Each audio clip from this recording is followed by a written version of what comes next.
The official announcement for England's World Cup squad is later this morning. We already know a few names who are on the plane and a few who have missed out.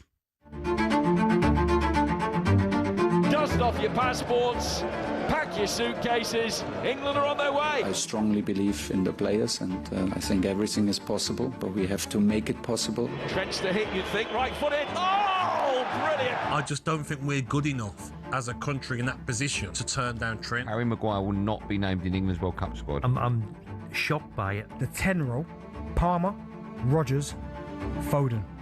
The only one I think out of all of them that's definitely going is Rodgers. Anderson into the area. Morgan Gibbs-White with the effort. It's into the corner with a first-time finish. Cole Palmer, Phil Foden and Morgan Gibbs-White are all set to miss out on Thomas Tuchel's squad, but Eberechi Eze, Premier League winner, is expected to be in. I'm not sure what happens if Harry Kane gets injured. I need a plan B. Watkins turning and shooting brilliantly. Edge of the area, thumping it in. Chase it across the face of goal. It's touched in by Toney. He will be part of England's squad. Along with Harry Maguire's absence, he's probably the biggest curveball of all. Okay, so the expected England squads. Keepers is a bit of a no-brainer. Pickford, Henderson, Trafford. Defenders, Reece James, Livramento, Mark Gahey, Ezri Konsa. John Stones were expected to be in, Jarrell Quansah, Nico O'Reilly, Dan Burn. Midfielders, Declan Rice, Elliot Anderson, Jude Bellingham, Jordan Henderson, Morgan Rogers, Kobbie Mainoo, we believe, is in. And up front, Harry Kane, Ollie Watkins, Ivan Toney, we believe, is in. Bukayo Saka, Noni Madueke, Marcus Rashford, Anthony Gordon, Eberechi Eze. So there's some big stories there. Of those that are out, Stuart Pearce, talk to me about Harry Maguire, because I find it incredible. A former United centre-back, Steve Bruce, was on Drive yesterday. He thinks England will certainly miss his experience. It's a key. And I also think centre-backs is the one position, probably like goalkeepers. Goalkeepers are the same. They get better with experience. I believe that I was better at 31 than I was at 21. Just because of reading the game, how it is, and especially at the highest level. I never got to play for England, but I'm sure Harry would have thought he was a stick-on to go, and I'm shocked by it. Your experience of Jordan Henderson, Harry Maguire have been there, done it, wore the T-shirt, know what's expected. When I've done United games with Steve Bruce this season for talkSPORT, Stuart, he's talked endlessly about Harry Maguire, how he will be in the World Cup squad. He did think it was a no-brainer. He's not just saying that knee-jerk. That's what his view has been after watching him perform for United. And let's face it, United have had a good season. What he's saying there about the leadership side of it and Harry Maguire, not just a brilliant centre-half, but as a leader as well. Are you surprised he's not in?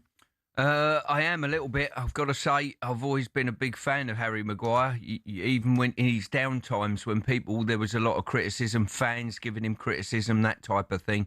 I've always tried to back him when we had an England game at Old Trafford. I made it my business after the game to go and sort him out and say, hey, keep doing what you're doing. You know what I mean? You're a great England player of time, and he stuck with it through thick and through thin. And yeah, I agree with Brucey in some ways. The older you get as a central defender, the more experience. He knows what major tournaments are like. He's been successful with England, and I can understand from what we're led to believe with the posts he put out there that he's rightly gutted that he's not involved. And it's a soulless place to be, I'm sure, when you think you're going to be there and you're not in the cut. Yeah, and this is a guy who loves playing for England. Yeah. You know, when he missed out last time on the Euros, he was absolutely gutted. It's his mum who's posted absolute disgusted. She's not happy. His brother has said he's speechless. A couple of things. He's 33. He's never been the quickest, Harry Maguire. Do you think those are things that concern Thomas Tuchel? There's something there, the balance of the central defenders that he's going to take, you know, left and right footers, that type of thing. You know, the one thing with Thomas Tuchel, which I found out, and I've applauded him for, I've got to say, over these tenure, he's prepared to make tough calls. You know, the Jude Bellingham scenario, or whatever, however you look at it, he's left him on the sidelines and backed Morgan Rogers in the team, you know, and I think he's prepared to make tough decisions and tough calls. And this, I would say that this arguably might be one of the toughest. You know, we'll go on to talk about Foden and Palmer if they're not involved in the squad, which is another couple of tough calls. But you get paid to make those calls in the position he's in. He's been brought in to take England to the next level beyond where Gareth took us. And make no mistake, Gareth took us a hell of a long way. So you've got to make difficult decisions. And listen, only time will tell whether it's been the correct one. I love the fact that he's hurt. I don't love him being hurt, but the fact that he cares so much about it. As an England fan, I really respect that. And you and I know when we've been on the road at major tournaments in past years, Harry and his family are always there supporting him and supporting England as well. You know, his family stick out like a sore thumb when they're outside stadiums and that type of thing. And I love that. You know what I mean? You know how I feel about representing my country, but I think that's absolutely brilliant. And I'm a little bit disappointed for him as well. Whilst I can back the manager and say, look, they're the decisions you have to make. You can't please everybody. I half feel his disappointment as well for what he's done with England. He's never shied away from playing for England, even when the pressure's been on him and people are pointing the finger at him and criticising him, Harry Maguire's this and that. He had those tough periods. They make you stronger. He'll bounce back from this. Yeah, I'd also say as well, there's a lot of people saying that, his brother posted, his mum posted, that's cringy. Me personally, I think I respect it. They care. They all care that much. They want their boy to be at the World Cup, and I get that. And he's not going to be there, and they're hurt and they're angry about it. I don't think it's cringy. I think supporting your own boy, I think that's brilliant. He's had that backing from his family, and that's helped him get through those tough times. Yeah, and when you're a player as well, or a manager, which I've had as well, and there's criticism levelled in your direction, you're half immune to it as a player. Or you grow up with it. It's the family around that it hurts the most in many ways. And this decision would have probably hurt the family not more than Harry, because it's Harry's career, but you know what I mean. Yeah. Okay, so the leadership side of it as well. Yeah. Will they miss something with Harry Maguire not being there? Without a doubt. Because you know what you're going to get from him. You know, he's one of these people you can set your watch to. I've always been a big champion of Jordan Henderson and the like, because what they offer on and off the pitch. Harry Maguire falls into the same category as that. So let's talk about those others. Phil Foden. For me personally, I don't even think Phil Foden puts Phil Foden in the squad. Cole Palmer is a very interesting one, because I mentioned on talkSPORT, maybe I just looked through my messages. Last October, I said, given the fact that he's rarely had a summer off in the last couple of years, Cole Palmer, and he was injured a lot, he hasn't played much under Thomas Tuchel either, and he hasn't been in sparkling form even since October. You know, the rest of the season, he's not really grabbed the Premier League by the scruff of the neck and said, I'm here, I'm shining. It's no surprise to me that Cole Palmer isn't in there, but I think a few people are stunned by it. Yeah, I'm not... Let's talk about Phil for a start. I'm not surprised that Phil's not in the squad. I don't think he's done enough in an England shirt, probably, and he's not playing for his club either. So, you know, I'm not surprised at this moment in time. Not to say this kid isn't a great player and can come back again, and hopefully he will, and use this as inspiration. Cole Palmer, I see ahead of Phil Foden, and I'm almost seeing them like for like in the position. I don't think you can play them out wide. I've been vocal when we've been on the road and said those wide players have to be winger types, and I don't think either of those two are. You can play them out wide, but they're not going to drive past people what England need at a major tournament with Harry Kane up front. So, you've got to see them as number 10s or midfield players, and there's a lot of traffic in that era. Eza has played well. Bellingham, Morgan Rogers, they're all in front of those two. So that's where they've potentially might fall foul of not making the squad. The one thing I can say, though, we covered the last few games that Chelsea have played, and I've been impressed with Palmer out of possession as well as in. And that, for me, I'm looking, and I almost viewed him in different eyes. Prior to the last couple of games I've watched him, I thought, is he a brilliant luxury player? And if he's not hitting it off going forward, is he a sort of, you know, a passenger within your team? And all of a sudden, I'm watching games where I'm thinking, he's doubling up on his fullback. He's really hard to beat one-on-one. And people will say, well, he's not in the team to do that. I see that as a real bonus, you know, that you can get more out of him. And I'm looking at him and thinking, there's more to come from you, you know. So, at the two of them, if I had Phil Foden and Cole Palmer sat behind me on the bench for England and I needed a goal, I'd probably go to Cole Palmer first to put him on the pitch to get me a goal if I needed one, if I'm England manager, you know. So he'll be disappointed with that. I'm a little bit surprised they haven't found room for someone like him, because you know he can get you a goal out of nothing. Yeah, and he scored in the final, scored in the Euro final. Indeed. And there's not many have done that. I make you right, and we were at the Cup final together, the FA Cup final, and he did exactly that, Cole Palmer. He was tracking back, he was defending, and you know, I think it felt to me like him as a player, he knew he wasn't sparkling and shining in an attacking sense, so he thought, well, I better make my position here worthwhile. I'm going to do a job for the team, and it really felt like that, and that's how it came across. But, listen, he's not in. Very quickly, Ivan Toney. I'm astounded. I've got to say, I'm astounded. Not because of, you know, we cover the Premier, I cover the Premier League, so I don't see a lot of Ivan Toney, make no mistake. And people can make judgment calls on Ivan Toney, having probably not watched him play at all this season. And people will be posting this and that about Ivan Toney shouldn't be in the squad. Never seen him play this season. It's fair to say, a lot of people. Yep. The one thing you do know, the manager and his staff would have had eyes on him. No doubt about that. The only thing that really surprised me, Aid, he's not really featured in the squads leading up to where we are today. So if you'd have thought he's been in a lot of the squads or whatever, you'd have thought, yeah, I can see that coming. It's just come out the blue almost, you know. I can't remember the last time he was in the squad. But he would have done his due diligence on him and sees that he can bring something to this squad. He's got personality. What do we know about him? He's got personality on a football pitch. He holds the ball up well, and he can take a penalty. And his goal-scoring record's very, very good.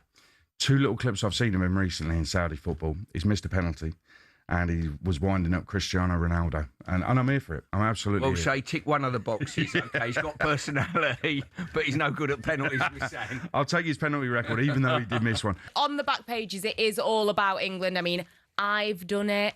Very good. You see what they've done? Yeah, see what they've done there? Tuchel's had his fill. We've also got Frozen out. Cole Palmer doing the little... Oh, of course, yeah. Very, very smart. But speaking about... I know you guys have had your say on a lot of those players, but Lewis Hall not going. Dan Burn is reportedly going. I mean, Stuart, former England left-back, do you understand that thought process of what he's done? I mean, Nico O'Reilly obviously has had a fantastic season.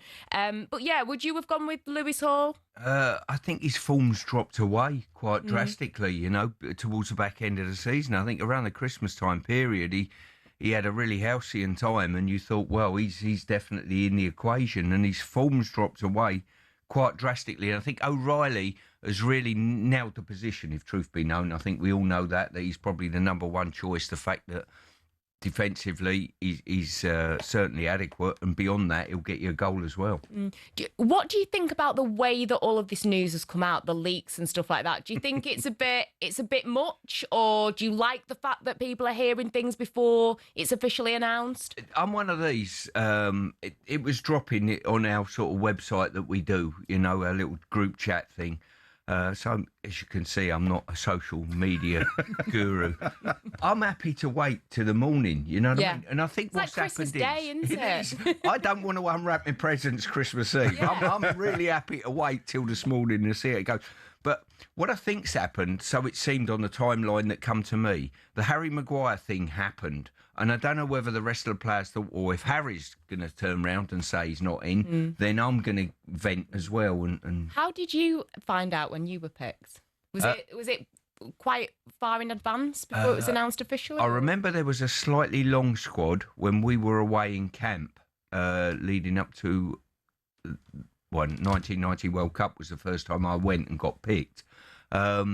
And a few players got left out there, like Tony Adams got left out there, and a couple of Arsenal players left out. So I think there was a long squad that got whittled down. When I was on Fabio's staff as well, we were away in Austria, but some of the players then probably knew they were going to miss the cup, but they were with us. But it wasn't announced at that stage. As a player, I've never been cut from the squad, but I lost my place in the squad in an April before the 1998 World Cup, which was a real blow as well. When you've been in the squad for the whole period of qualification till the April, then you lose your place. These World Cups don't come round regularly. That's for sure. There's two things that have changed, and there was no social media back then. Exactly. So you wouldn't have relatives posting disgusted or whatever. And also the role of agents. So my guess is, and I don't know this for sure, but a player will be told by Thomas Tuchel, respectfully, you're not coming to the World Cup. He will then tell his agent. The player will tell his agent. And the agent may well release it to contacts in journalism. That's how it comes out. So it's not really leaks as such. It's just the manager doing his job by informing players. And then it gets out from that. Stuart, which of those omissions surprises you most? Probably Cole Palmer, I think. Somewhere between Cole Palmer and Maguire are the two that I'm thinking that have really surprised me. I thought, whilst Cole's form, injuries and all that, I think there was a place for him in that squad just to get a goal somewhere down the line. I think it would have been a shock if Foden was in, and I don't mean that disrespectfully. His form for England isn't great. Form for City isn't great. He's not even playing, as you said. He's not playing for City. Next World Cup, he's going to be 30. So I wonder if he's just missed the best chance of doing something at a World Cup. Well, he should be in his prime now, it's fair to say. I'll tell you, the flip side of that is, Aid, we're talking about these players. We have never, in the history of English football, talked about so much talent that we think won't be going to the World Cup. And that for me, is the flip side of the coin that is really, really positive from English football. We're always looking to promote England as best we can. To say that we're going to be good enough with 26 players, it's not a 23-man squad or 22 like it used to be. 26-man players. Outside that, you could probably name a team that would have a right go at finishing in the top on a good run on the best of their form in the top 6 in the Premier League. Yeah, Harry Kane said as much actually this week in an interview. He said the 11's brilliant. The players coming off the bench, says the best squad England have had for a long, long time. So we'll see if that comes true and ends up in a World Cup this summer. Joining us now to give us his thoughts is a man who's been following England for over 30 years, written books about it as well. Writer, co-host of talkSPORT's Sunday edition on a Sunday morning. Henry Winter, how are you, sir? Morning, Adrian. Morning, Stuart. Morning, Henry. It's been fascinating listening to you, and I have to say I agree with most of what you say. Toney in, Maguire out, Foden out, Palmer out. I mean, it is a case of where. But let's start with Ivan Toney. He has been getting goals in Saudi, and I think the top scorer in Saudi is a Mexican international who will be going to the World Cup. Ronaldo's right up there in the goal scorers charts as well. He's going to the World Cup. So should we really be surprised that Ivan Toney, who's banged in a lot of goals in the last couple of seasons out there, is going to be, as we think, in the squad? 55 and 62 is not a bad return, but we know the level of quality there. I mean, I think one of the things, two things I think with Toney. First, he's used to dealing with the heat. We saw also in the Euros when he came off the bench, was useful late on. And also, and this probably relates to Palmer as well, he can take a penalty. And we know how important that is. So there is that extra element. I think the most important thing is that Ollie Watkins is going to go as the main backup. I don't think that's a bad 1, 2 and 3 of Kane, Watkins and Toney. Henry, I'm going to throw this at you. I'm not surprised that Toney's going to the World Cup. What surprised me, the stat we just had there, he's played 2 minutes under Thomas Tuchel.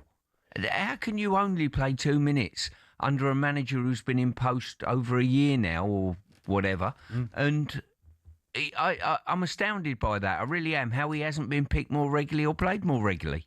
It's interesting because he was actually put up for interview out in Andorra when he did play some element, and there was a suggestion that it hadn't necessarily all worked out in training, and that was those of us who were out there, when we returned, that was the sort of the impression that we were left with, is that Toney hadn't done enough in training to really impose himself on Tuchel's thoughts. So yeah, it's an interesting one. I mean, maybe he's looked at the alternatives. I mean, Calvert-Lewin's had a good season. Solanke, okay. I mean, Welbeck's probably the one of those three who can feel a little bit, left out in every sense, given what he's done this season. Plus, also what Tuchel really sort of goes for also is the sort of the good tourist element, to actually have someone in the squad who, even if he doesn't play, is a good presence around the squad, which I assume is why Jordan Henderson's in.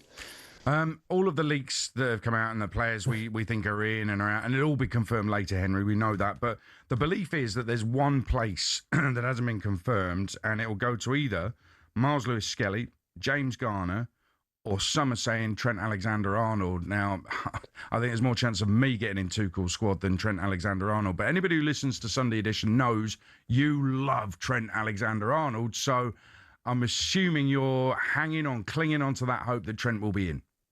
Well, I would love for him to be in, but I would be really surprised. It would go against everything that Tuchel has suggested to us. I mean, he always talks about Trent Alexander-Arnold's profile, by which he means his defensive issues when a really top player like a Vinicius Junior or so, as we saw in the Champions League final, runs at him. My argument with Trent Alexander-Arnold is he really not in the 23 best outfield players that this country has at the moment, starting right back for Real Madrid? Yes, there are one or two defensive issues, but look, Reece James, touch wood, is fit. He starts absolutely right. But can you imagine you've got 10 minutes to go and you need someone to start playing some Hail Mary passes, even take a penalty or throw penalties.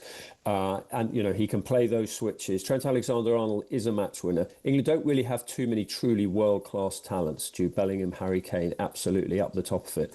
But Trent Alexander, on his game, you can bring him off the bench and he can do a little bit of magic. And so, look, I would love if Trent goes, but I really can't see it given what Tuchel's been suggesting.